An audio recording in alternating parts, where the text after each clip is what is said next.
Avez-vous déjà entendu dire que l'ange de la mort observe nos visages à plusieurs reprises au cours d'une journée? Mais lorsqu'arrivera le moment de notre départ, comment apparaîtra-t-il et quels sentiments nous envahiront? Comment la vie de cet ange, qui emporte celle de tous, sera-t-elle prise à son tour? Je vais vous révéler des faits sur l'ange de la mort qui vous paraîtront presque incroyables. Les récits des prophètes confrontés à l'ange de la mort sont particulièrement impressionnants, et je vous invite à découvrir une vidéo captivante qui retrace ces événements du début à la fin. Parmi les 4 archanges, l'ange de la mort est peut-être celui que nous connaissons le moins. On raconte que cet ange se tient quotidiennement devant nous et observe à maintes reprises chacun de nos visages. Cela signifie que, dans le tourbillon de notre vie quotidienne, nous rencontrons l'ange de la mort à plusieurs reprises, souvent sans même nous en rendre compte. Il est chargé de prendre des vies, une mission qui suscite naturellement notre crainte. La peur de perdre la vie est une composante fondamentale de la nature humaine. Lorsque Dieu a confié à l'ange de la mort la tâche de prendre des vies, ce dernier s'est inquiété que les gens le perçoivent négativement, qu'ils ne l'aiment pas et qu'ils lui en veuillent pour sa mission. Pourquoi l'ange de la mort a-t-il été choisi comme l'un des 4 grands anges? Quelle était la raison de lui confier cette tâche? Nous savons tous qu'Adam alayhi salam, le premier homme, a été créé à partir de la terre. Avant la création d'Adam, Allah Azza wa Jalla a envoyé l'ange Gabriel pour qu'il apporte de la terre de notre monde. Quand Gabriel est allé prendre la terre qui serait utilisée pour créer Adam, la terre l'a supplié. « Ne prends rien de moi, je t'en prie, car parmi ceux qui seront créés à partir de moi, certains désobéiront à Allah Azza wa Jalla et iront en enfer. Je ne veux pas qu'une partie de moi aille en enfer. Je t'en supplie, ne prends rien de moi. » Face à cela, Gabriel est retourné sans prendre de terre. Ensuite, Allah Azza wa Jalla a envoyé l'ange Mikaël. La terre a également supplié Mikaël, qui est également reparti sans rien prendre. En troisième lieu, Allah Azza wa Jalla a envoyé l'ange Raphaël. La terre l'a supplié, aussi. Il a été contraint de repartir sans prendre de terre. Enfin, Allah Azza wa Jalla a envoyé l'ange de la mort. La terre l'est supplié. Je cherche refuge en Dieu contre toi qui m'enlève quelque chose, qui me rend mauvais. L'ange de la mort n'a pas écouté et a répondu. Moi aussi, je cherche refuge auprès de Allah Azza wa Jalla de ne pas accomplir son commandement. Et a pris la terre. Et c'est de cette terre qu'Adam a été créé. Allah Azza wa Jalla a alors déclaré à l'ange de la mort.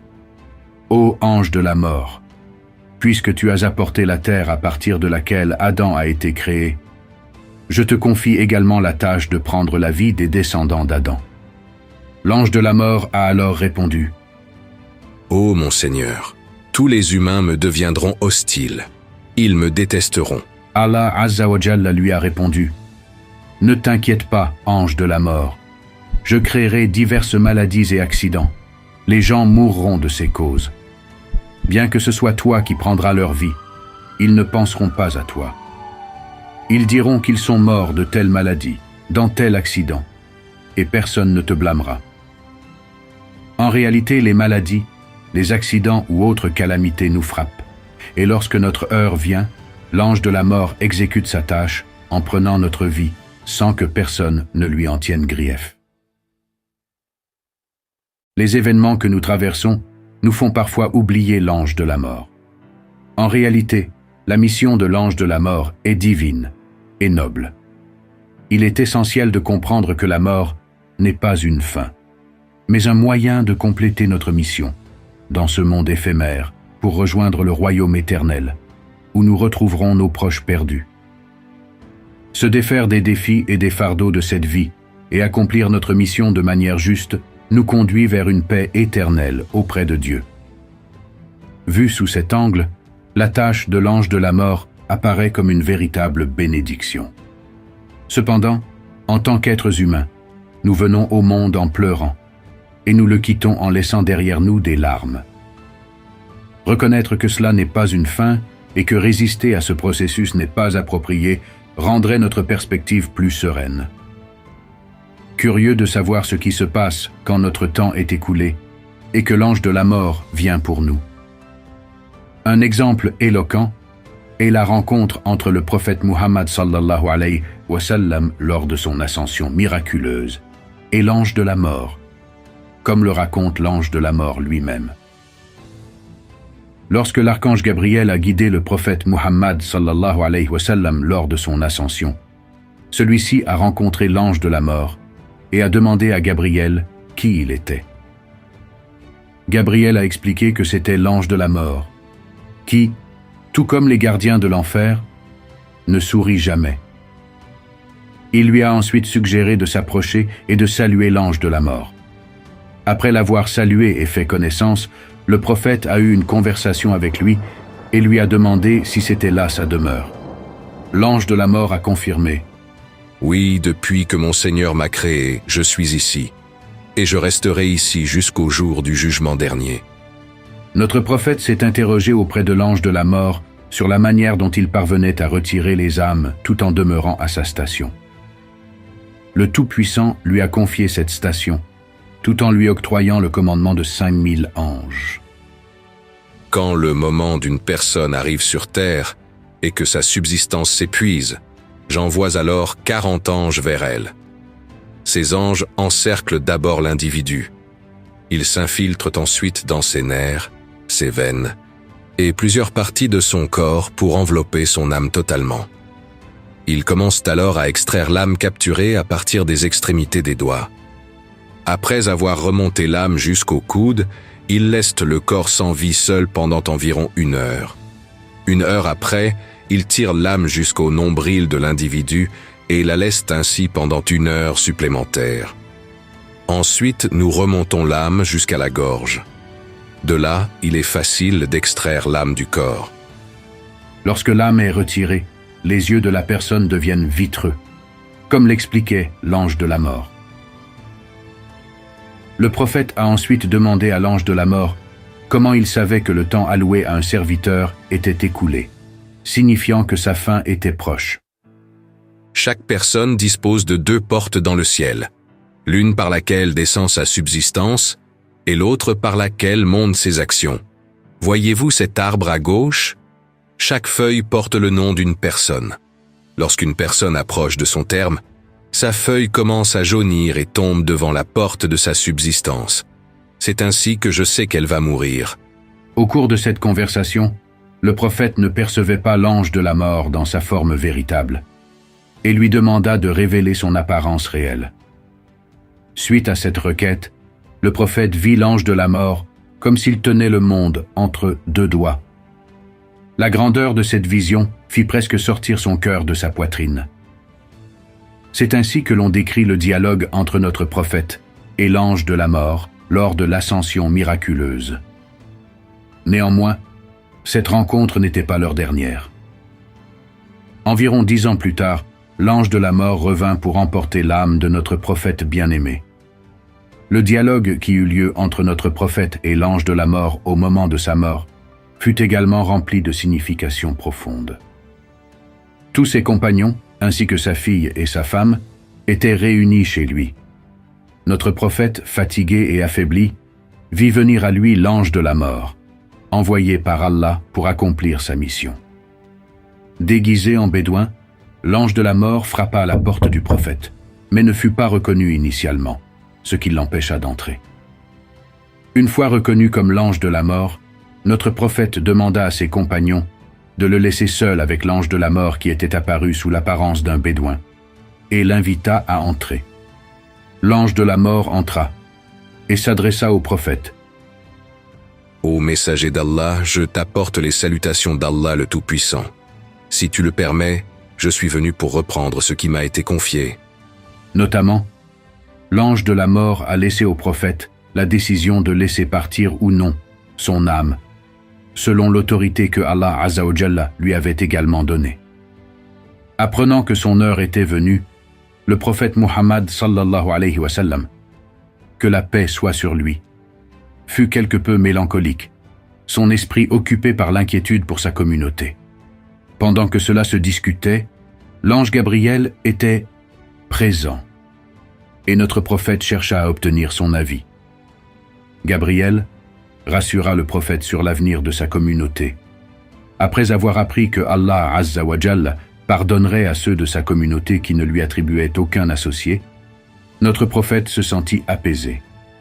Gabriel lui annonça alors : « Ô messager d'Allah, les cieux sont prêts pour toi. Les portes du paradis sont ouvertes.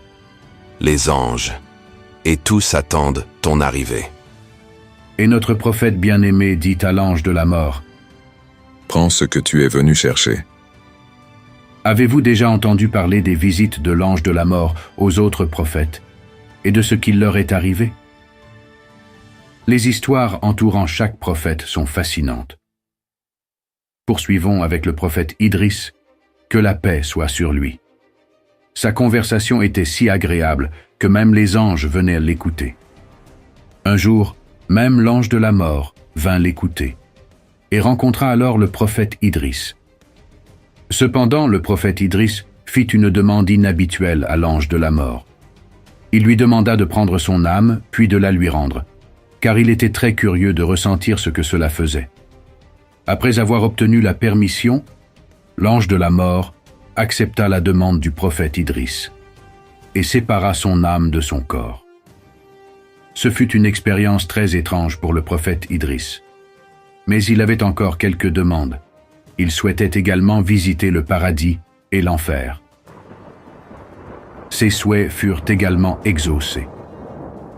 L'ange de la mort le conduisit d'abord en enfer, puis au paradis. Cependant, avant d'accéder au paradis, un avertissement lui fut donné. « Une fois que tu y seras, tu ne voudras plus en sortir. » lui avait prévenu l'ange de la mort. « Ne t'en fais pas », avait répliqué le prophète Idriss avec assurance. Suite à cela, l'ange de la mort guida Idriss à travers le paradis avant que le moment des adieux n'arrive. Lorsqu'ils quittèrent le paradis, Idriss se rappela soudain qu'il avait laissé ses chaussures derrière lui. L'ange de la mort se proposa d'aller les récupérer, mais Idriss préféra retourner les chercher lui-même et pénétra de nouveau au paradis. Comme l'ange de la mort l'avait averti, Idriss n'eut plus envie de quitter le paradis une fois à l'intérieur. Face à cette situation, l'ange de la mort rapporta à Allah : « Mon Seigneur, ce serviteur refuse de quitter le paradis. » Allah interrogea alors Idriss sur les raisons de son refus de partir.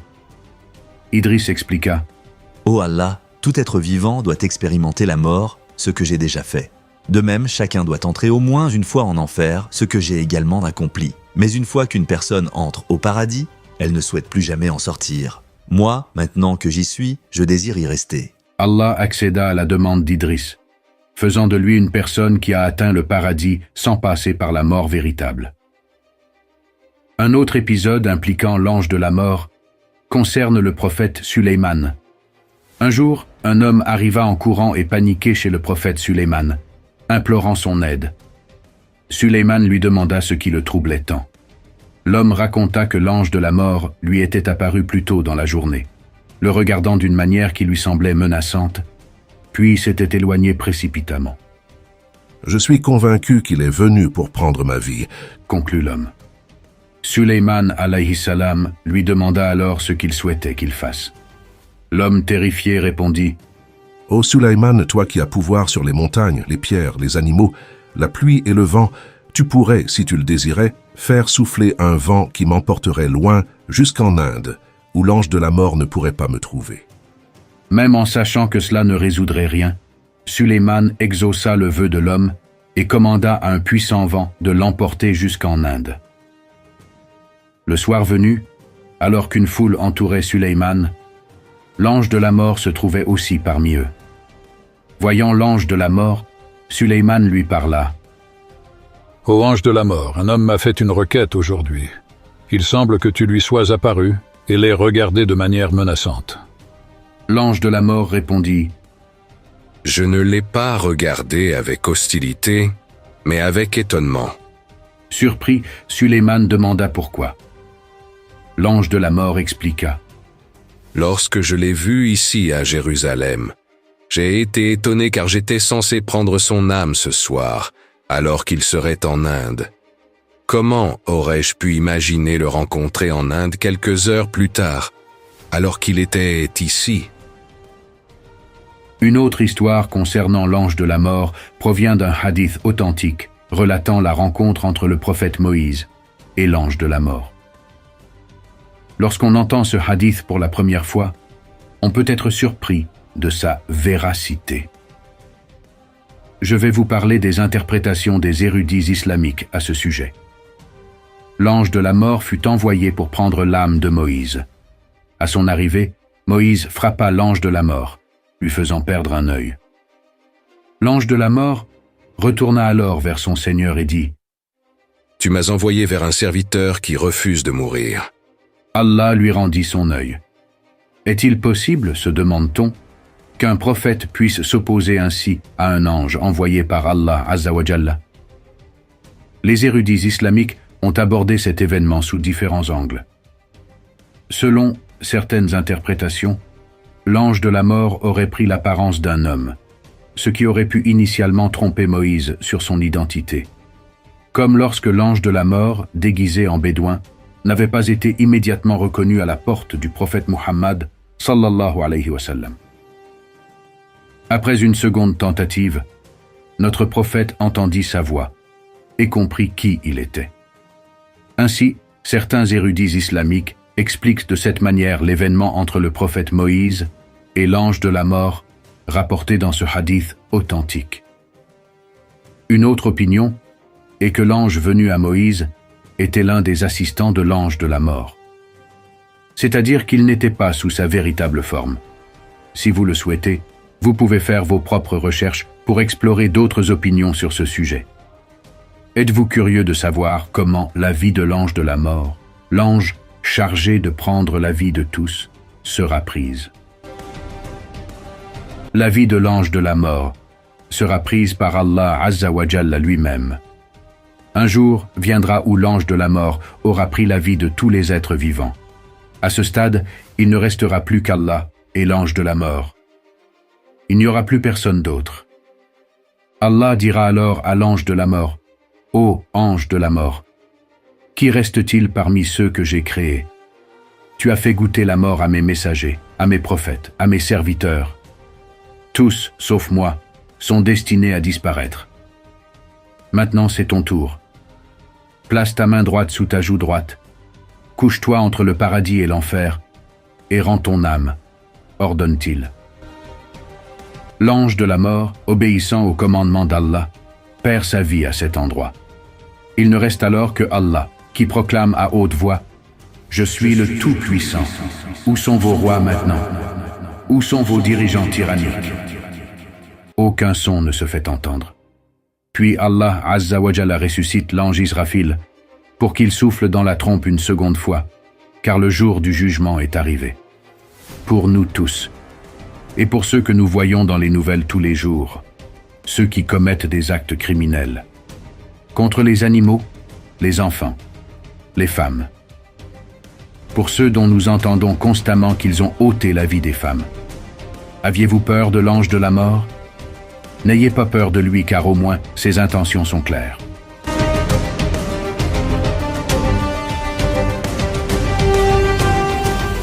Mes chers amis, permettez-moi